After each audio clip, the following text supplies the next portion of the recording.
కాసేపైనా కల్లోనైనా నీ ఊహలే క్షణాలు ఉన్నాయా, ఒంటరితనాలు ఉన్నాయా?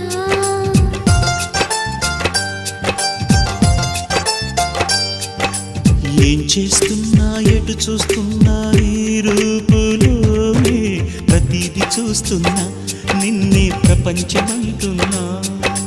మమతలు చిందిన మధువుల విందుకు అతిథులుగా ఆహ్వానిద్దాం ఆరారు కాలాలని. అలలకు అందని జాబిలిని వెన్నెల వానగదించుకొని గెలిచే సంద్రంలా సంతోషం పొంగిపోయి. నా కోసం నిన్నే నా జతగా ఏ దైవం పంపేనో బహుమతిగా. నిన్ను నన్ను పెనవేసే ప్రేమే